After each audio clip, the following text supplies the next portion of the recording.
Did you know that Taylor Swift's old manager, Dan Dimtro, was suing Taylor and her family for incorrectly compensating him during the early years of Taylor's career? This lawsuit resulted in Dan Dimtro sending in an email written to him by Taylor Swift's dad, Scott Swift, going into detail about the transactions necessary to make a pop star.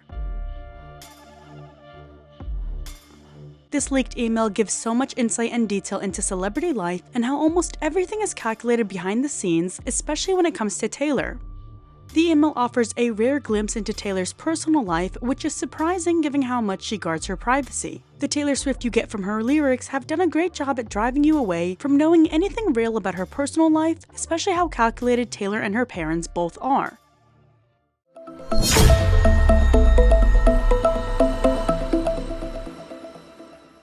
Hey everyone, and welcome back to Scandalous Media. It's Alana here. Today we're pulling back the curtain on Taylor Swift's relationship with her parents, Scott and Andrea Swift. From the very start, Taylor's career was carefully paved for stardom, but it wasn't as genuine as we were led to believe. Taylor's career didn't take off by chance or luck, but rather through meticulous planning, powerful industry connections, and a backstage pass to the kind of opportunities most aspiring artists can only dream about. And in today's video, we will expose all and chat about her relationship with her overbearing parents while exploring how her journey to becoming one of the most influential artists on the planet was set in motion from day one, and how, in Hollywood, the right connections don't just open doors, they roll out the red carpet.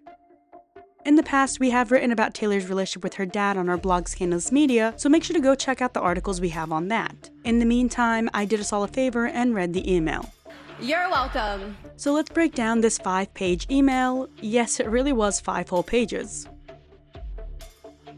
Before we get into the queen of playing media games alongside her parents, I've actually been playing a game myself called Solitaire Grand Harvest, which I'm excited to share with you today. This isn't just regular solitaire, it's the #1 solitaire game in the world, and it transforms the classic card game into a whole farming adventure with missions, challenges, and characters that bring a lot of personality to the gameplay. And yes, I named my farm the Scandalous Farm. One thing I really love is the streak bonus. When you manage to light up all the dots in a combo, you get rewarded with coins and boosters. And because every win grows crops on your farm, it feels like you're actually building something instead of just flipping cards. It's completely free to play and 100% ad-free, so you can just enjoy it without interruptions. I love expanding my farm, and the side missions keep it fun and engaging. The graphics and music are great too.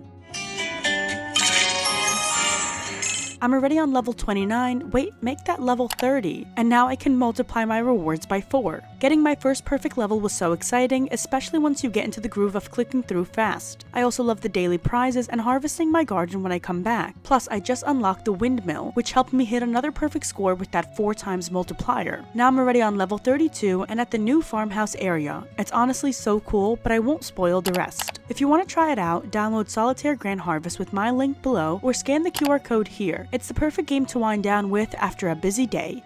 And now, let's get back into the video. Taylor Swift grew up wealthy and privileged.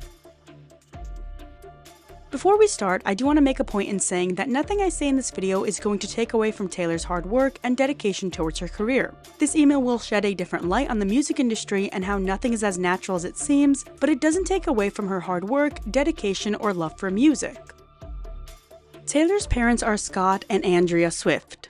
Andrea Swift, a former vice president at a mutual fund company, married Scott Swift, a stockbroker, who later became a vice president at Merrill Lynch on February 20th, 1988 in Harris County, Texas.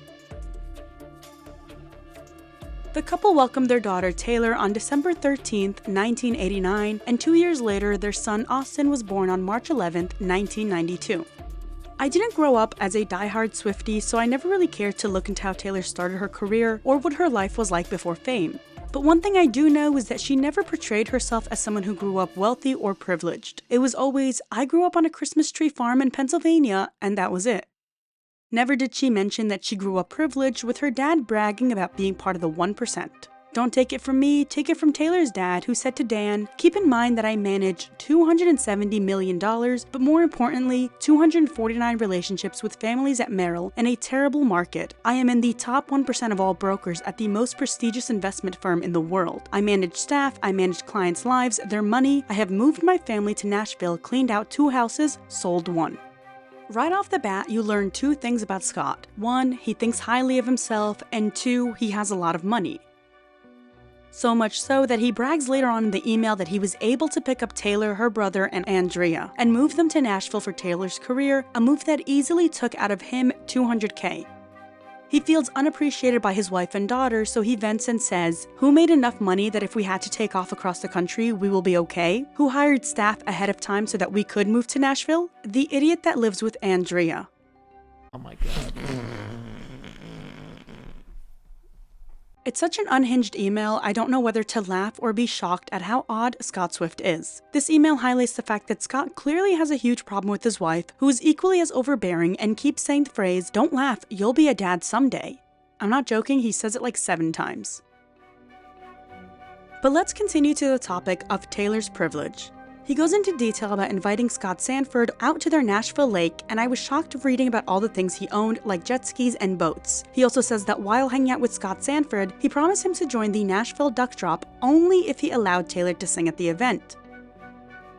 He says, "I invite Scott Sanford out to the lake. He wants us to corral ducks for Nashville's Duck Drop. I agree to corral ducks if he lets Taylor be the talent at Riverfront Park for the Duck Drop. I take my boat, towering 2 jet skis through the docks, 35 miles to Nashville. I herd and then have to pick up 15,000 little bastard rubber ducks to the point that my arms are falling off while my daughter is singing."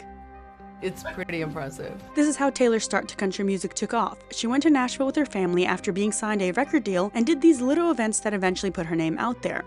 If I saw a video of Taylor singing at some duck drop event, I would have thought she signed herself up or won a contest to be there. I wouldn't think that her dad uses connections to score her a spot by saying that he'd bring out the boat and collect the ducks. He has connections and money because he continues to make it well known that, with everything he did, he made sure to bring Taylor's promised career with him, such as making everyone he knows listen to her music. During his "I did everything for Taylor" rant, he said, "Who has made every single client listen to Taylor's latest song before we went over their financial plan? Imagine just trying to talk business and your investment banker is playing you his daughter's music." I did everything for Taylor. According to Scott, his wife Andrea has driven him to the point of insanity. Keep in mind that it is believed that Taylor's parents did eventually divorce sometime in 2010 or 2011, but it has never been confirmed by either party. The whole family is obsessed with their narrative. Like I said previously, Scott has been involved in so much of Taylor's career, especially in the beginning when she needed his business and financial support. He went to great lengths to get Taylor where she is today, and the whole tone of this letter shows that he thinks both Taylor and Andrea didn't care about his efforts. He's bitter over Taylor choosing her mom to accompany her to all the events, while he does the dirty work behind the scenes. He mentioned how annoyed he is that dad has to stay home while mom gets all the fun, even though he's the one behind every career opportunity Taylor and her mom are having. Let's start with the "I was behind everything, but my wife thinks I'm an idiot" segment. My clients don't want to hear about how much time I have spent copying videotapes and sending them out when Taylor was 11. Taylor's theater group, which has never been invited to sing at Municipal Stadium in Reading for the Reading Phillies, was asked to come out on Oldies Day. Who on the board of directors suggested Oldies Day? I did. Who then offered up the cast of Grease? I did. Who had promoted his 11-year-old at every board meeting to the point that when the guy who was supposed to sing the national anthem did not show, they came to Taylor and said, "Can you sing the national anthem?" I did. This led to the Harlem Wizards national anthem because the person in charge of it was in the stands. Who videotaped it? I did. Who then made copies and used old contacts to send it to the 76ers while he was being told he was silly? I did. Who got to sit in the car with her friends while Andrea and Taylor were getting first-class treatment in the dressing room? I did. Whose wife thinks I talk too much and promote Taylor too much? Mine. Share my pain, please. I cannot believe what I'm reading, but I hate to say it, I'm extremely impressed. Half of me thinks he's crazy, while the other half understands that he has a point. I understand how frustrating it might be when you're the one doing all the hard work, but you don't get to enjoy it, and you're looked at as someone who can't be involved because you don't know how to handle yourself. Andrea and probably Taylor thought that her father was too unhinged to come to all these events. He literally starts off the email with, "I am currently on email restriction from Andrea because I forwarded the Today Show jab that Chuck sent to me. I am not allowed to send Dan an email unless Andrea approves it first. Can you comprehend that? Welcome to my world. Send it to her or mention it to Taylor and there will probably be a quick divorce. Smiley face." The smiley face at the end kills me. He's pulling tooth and nail to give Taylor the experiences she's had that have helped her to this day, and if he's talking honestly, I too would feel insane if everyone in my household regarded everything I did as pointless when they would be nowhere without me. That seems to be the main issue with Scott and Andrea. Both of them are down Taylor's throat, giving their opinions and ideas about what she should do in her life, and it only makes sense that both their personalities crash against the other. Another issue is when you have parents who have a business mentality more than anything else. He spoke about Taylor and her career as something she needed to do because it was a good business move. Rather than just being supportive, he was more like an overbearing manager. On top of that, you and Andrea have no idea how much time I have quietly and sometimes not so quietly stayed on top of Taylor's career while I'm trying to balance all the other stuff. So let's just see how much he stayed on top of Taylor's career, asked about it or not. He says, who then sent the 76ers tape to his attorney, all the time being goofed on, who was the president of the USTA. At that point, if Andrea were in charge, we would have talked to Kelly, gone to the US Open and left. Who sent tapes, CDs, songs, pictures, etc. and gets to know Kelly so that she feels comfortable enough to make the introduction to you? Who pays for everything? Who is the guy who gets goofed on for talking too much? Dad. Who filmed it all? Dad. Another example of him losing his mind. Who gets to go to New York, New England, and every cool appearance? Not Dad. Can't fix his hair. Dad talks too much. Who pays for trips to New York? Dad. And takes days off to make sure that whether it was Radio Disney, Brits Camp, or any event, we had the stuff to give away. CDs, frisbees, headshots. Who even thought to put that stuff together? Who blew up 500 beach balls on the roof for Radio Disney? Dad. We are going to Britney's camp, but you and Austin can't come. Who gets to babysit Austin? Who funds the whole process but does not get to come to the dance? Dad. Who's like, I had this crazy idea, or, you know, he's the daydreamer. He's the one who's always like walking around the shows with a bag of Taylor Swift guitar picks in his pocket and hands them out to fans.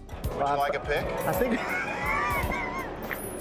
This is what I do. I give away picks to people. I'm very impressed with the amount of work he has done behind the scenes. I think his delivery is more of a problem than anything else because there's this weird condescending tone that he's using when talking about this whole situation.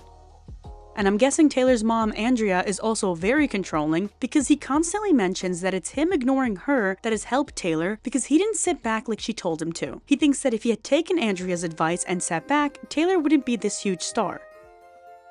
He also says he holds his tongue for her a lot so that he could be a good husband.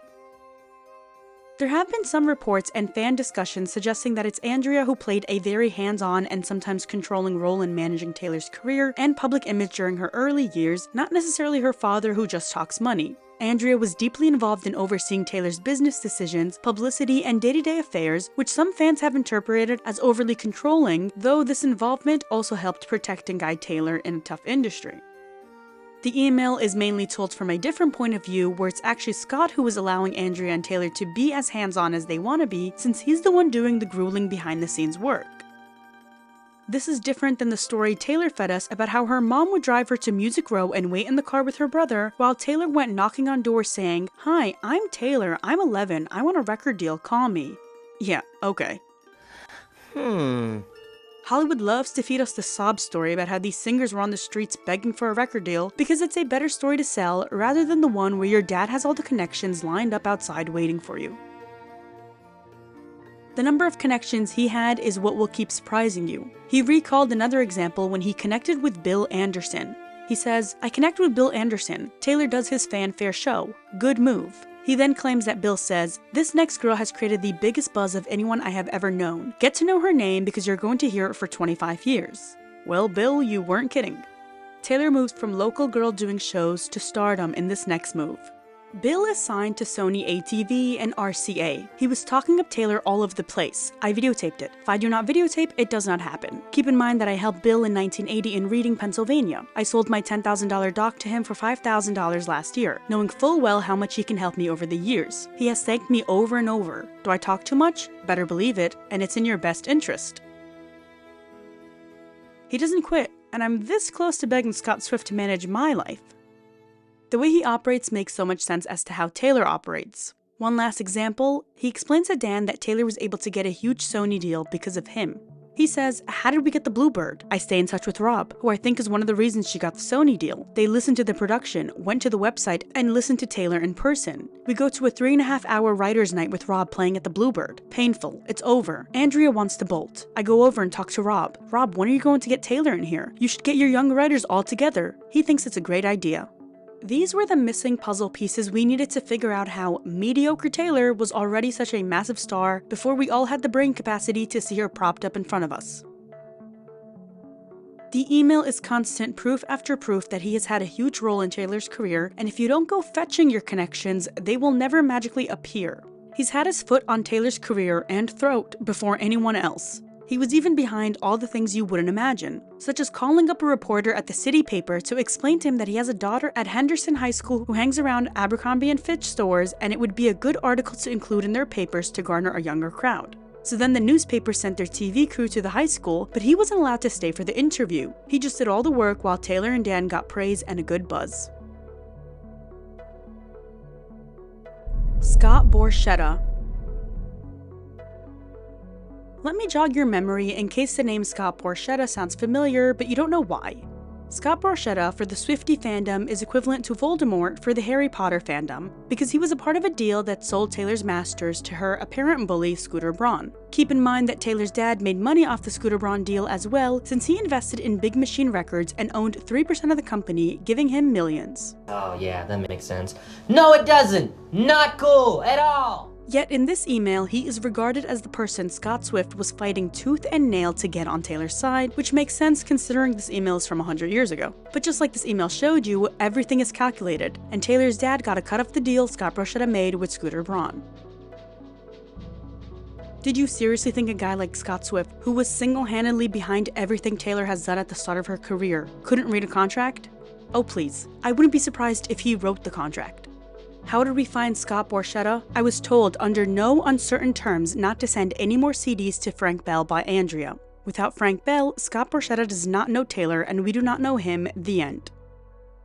I'm going to summarize this part and you guys can read it in detail from the screenshot. He just rambles on about Frank Bell for a minute before saying that Scott Borchetta is one of the 2 people he wishes he could work with, but he works at a different studio. He then says that Frank ends up doing a music video for someone and they hire Scott's wife, Sandy Borchetta, to do the styling for the video. They are playing Taylor's music the entire time, which hypes up Sandy to go tell her husband Scott about this new Taylor Swift.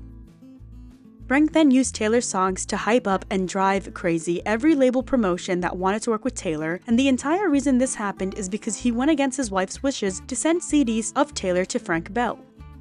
Frank then sends a press kit to Universal Studios, but last minute he makes sure the press kit gets sent to Scott Borchetta instead of Luke Lewis. Basically, this whole circus was to get Scott Borchetta familiar with Taylor Swift.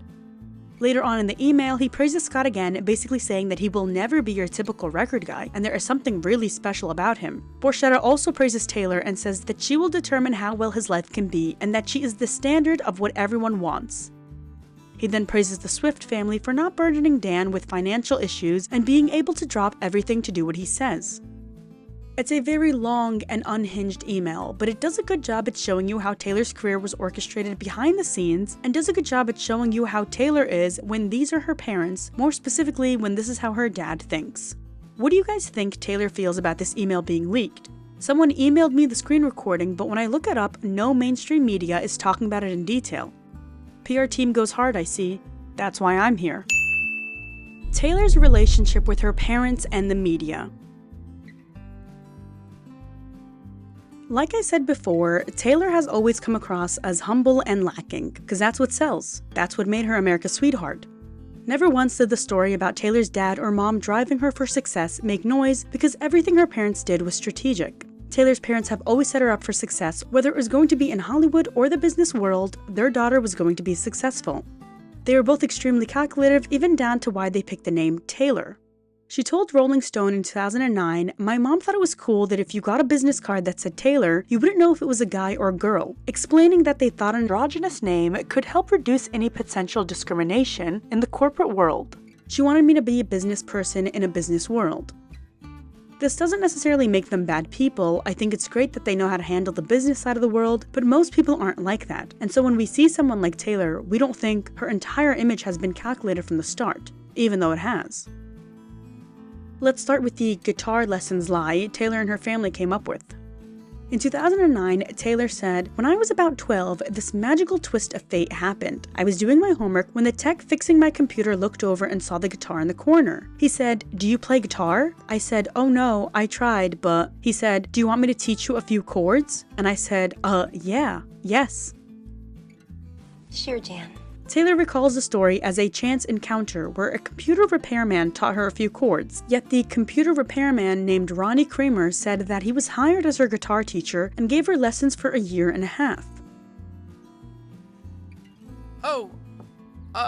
Ronnie says that he doesn't want to burn any bridges by admitting this, but wishes Taylor could tell the full truth about what happened since she loves repeating her version everywhere she goes. The truth is, Ronnie does fix computers. That part is true, but he's also a respected local musician. The first time I heard of Taylor, my brother had a theater company. They would have parties after the show and they would do karaoke. My mom would attend those. Ronnie continues, I only met Taylor face to face in 2002. I had a shop up in Lesport. It was a computer shop and that's where I had my little studio. My brother brought Taylor and her mom and her brother over and introduced me and said, would you be interested in recording a demo? After I did the demo, I was approached again by my brother and Andrea Swift. Would I be interested in giving guitar lessons for Taylor? We're trying to teach her how to play country music. And from there, Ronnie says they continued working. 2 evenings a week, $32 an hour. Honestly, it was probably months before I even looked at a computer for them, Ronnie says. I did do computer work for them, but the computer work eventually came after I started doing guitar work. It went from teaching her guitar to teaching her how to structure songs. It's funny how Taylor sings about betrayal and lies when all she's done since the start of her career is lie. And Ronnie eventually says it was betrayal to have this story be that some repairman taught her a few chords, when in reality it was a year and a half every Tuesdays and Thursdays from 5 p.m. to 8 p.m. In the email, what gets highlighted is Taylor's father's overbearing role, but it was equally Andrea who was overbearing. Ronnie says that he was trying to build a website for Taylor, and Andrea made that job difficult. That was eventually what led me to part ways with Andrea, because she was just like a bull in a china shop. If you didn't drop what you were working on to work on whatever Taylor wanted, she would lose her mind. Ronnie also confirmed that the parents didn't have a good relationship, with Scott telling him, I got a wife that doesn't love me, I'm trying to help my daughter out and do all the right things, and my wife could care less. Oh, that's no. In the sense that, you know what I mean? Ronnie also exposed the infamous "you can't get Taco Bell" story that Taylor's camp refused to comment on, yet later slyly spoke about it in her documentary Miss Americana when Taylor was talking about struggling with body image and weight loss. He said that her younger brother Austin wanted Taco Bell, and Taylor said she wanted it as well. Her mother went out and brought Taco Bell, but only for Austin, telling Taylor, nobody wants to see a fat pop star, and so Taylor had to eat a salad. In Miss Americana, Taylor opened up about body image struggles and struggling with an ED where she would work out a lot but never eat. She revealed that during a period where she was a size 00, she would starve herself and engage in obsessive exercise routines. Taylor admitted to tracking every calorie and feeling compelled to maintain a certain image, stating, I wasn't eating during that time. It's not good for me to see pictures of myself every day because I have a tendency, and it's only happened a few times and I'm not anything about it, but I tend to get triggered by something, whether it's a picture of me where I feel like I looked like my tummy was too big, or like someone said that I looked pregnant or something, and that'll just trigger me to just starve a little bit, just stop eating. I have a lot of sympathy for Taylor because she was not only struggling with society's expectations, but her parents' expectations. Moving on to the next white lie Taylor and her parents sold to the media, she never actually lived on a Christmas tree farm. In reality, Taylor's childhood involved 2 different homes. First, there's the farm in Shillington, where the family grew and sold Christmas trees on a property they owned nearby. They also grew trees right behind their home, but didn't sell those. So while the Christmas tree farm story is true, it's not quite as simple as it sounds. The second home was on Grandview Boulevard in Wyomissing, a wealthier suburban area about 7 miles from the farm. This was a large, elegant house where Taylor's family lived for some time, where Scott rented it out while he was working as a senior VP at Merrill Lynch. Even their neighbors found it confusing to figure out exactly when and how long the Swifts lived at each place. What's clear is that the family did move to Nashville in 2004 to focus on Taylor's music career and didn't spend much time in Pennsylvania after that. Interestingly enough, the guitar lessons Taylor received from both Ronnie and Joe happened at the Grandview Boulevard house, not on the farm. So the whole Christmas tree farm childhood image is part of the truth, but doesn't tell the whole story, since the whole story doesn't make Taylor sound that special. She's just some rich white girl pretending to have a country accent to make it big in country music. We found the boy. Scott was the cash guy, Ronnie says. He could sell ice to the Eskimos. Andrea was the one who kept Taylor on point. She had her eye on the prize. The worst part is Taylor's family tried to bully and scare Ronnie for revealing the actual truth and for launching a website called ITaughtTaylorSwift.com. The biggest criticism Taylor's parents get, besides being overbearing and controlling, is how they disregard people once they don't need them anymore. Taylor's family hired Andrew Orth, who used to have a strong connection with the Swift family. His mother used to watch Taylor and Austin for years when they were children. Taylor used to tell him that he was her favorite photographer. The moment she hit it big, he didn't exist to them anymore. As she got bigger, I kind of vanished, he says. So yeah, there's that element of what's going on here. Reality struck Andrew in a Denny's outside of Tulsa in 2007 during a cross-country drive home from LA where Taylor had given a concert in the area, and all the waitresses and cooks were wearing the same t-shirt purchased at the show. On it, surprise, a photograph he had taken. I remember having to take my hamburger to go, Orth says. I texted Andrea, "Great going, good luck," and that was it. So they used this photograph without even telling him or even compensating him for it. Taylor's parents in the media were always presented as these two little silly goofballs ready to support their daughter, but when you think about it, these were two ruthless stage parents who were extremely obsessed with making Taylor famous. She sits at the soundboard every night and watches the show. It's really cool to know that someone from your family is always going to be there watching to make sure that everything's okay. Taylor's success is the entire identity for the family.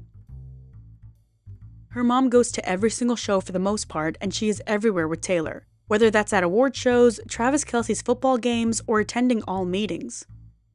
Her mother is there managing every part of her career and her life. I really am not trying to be a prude here, but if I'm the mom of the 10-year-old girl in the audience, there were just a couple of moves there that I would be like, No, you're right. We learned how to deal with each other on the road. My mom is all in charge of just basically greeting people and making people feel welcome. Taylor's dad, on the other side, is managing the business behind it all. He's managing every record, every home, every cardigan sold, every asset that Taylor has ever earned is in his hands. Someone said that Taylor has no autonomy from her parents. They are there with their 2 cents 24/7. I guess it works out for Taylor since every pop star's dream is to have a management team that obsesses with them and only them, but at what cost?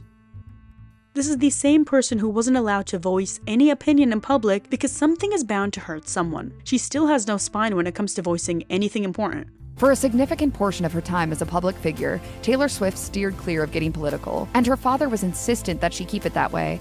In the past, I've been reluctant to publicly voice my political opinions, but due to several events in my life and in the world in the past 2 years, I feel very differently about that now. I always have and always will cast my vote based on which candidate will protect and fight for the human rights I believe we all deserve in this country. Scott attempted to dissuade his daughter from posting the statement. I've read the entire thing, and the bottom line right now, I'm terrified. I'm the guy that went out and bought armored cars. Even Taylor's brother is working for her and her success. He's allegedly an actor, but what he actually does is work as a producer/actor in Taylor's music videos. When he's not producing or acting in her music videos, he's managing elements of her music licensing for multimedia uses. People in the past have spoken out and shown sympathy for Austin, saying that it probably isn't easy to constantly be in Taylor's shadow all the time, and how he is totally ignored and forgotten about while Taylor is worshipped. Some people theorize that young Taylor Swift didn't realize her parents were abusing their control, even down to the fact that Taylor was telling her mom everything as if she were her best friend/therapist. a lot of 20-year-olds don't necessarily want to hang with their moms all the time, although I'm pretty lucky because mine apparently does. My parents, I just lucked out. Taylor has said in the past, "I've never been to therapy. I talk to my mom a lot because she's the one who's seen everything." My mom and I have always been best friends, and that's really helped because we really don't fight like you would imagine a teenage girl going on the road with her mom all the time. We have little disagreements every once in a while, but most of the time we get along really, really well. I do find it to be a red flag that Taylor's mom is so embedded into Taylor's life, even down to the fact that she was writing 13 on 20-year-old Taylor's hand because it was her lucky number. It felt like Taylor was a bit emotionally stunted because of how little control she's had in her life. I can do a whole deep dive on the psychology of Taylor Swift because this is only the beginning. I've covered Taylor a lot on my blog Scandalous Media, but this is the first time we go into detail about Taylor's parents and the impact they had on her. There will be more to come with this topic, and I wanted to give you guys Taylor's parents in a separate video because it goes hand in hand with how Taylor functions as a person. We can dive into more of that later, so be sure to turn on those post notifications on so you don't miss the widely anticipated Psychology of Taylor Swift video. Thank you for watching. Let us know down in the comments below what you think, and tell us if there's a specific thing about Taylor that you want to know more about. Was there a specific feud or fallout that you want us to include in the psychology video, or just any other Taylor videos you'd be interested in seeing? Make sure to follow us on our social media, check out the podcast for new videos. Once again, thank you to Solitaire Grand Harvest for sponsoring today's video. Download it using my link below or just scan the QR code on screen. Thanks, and I'll see you next time.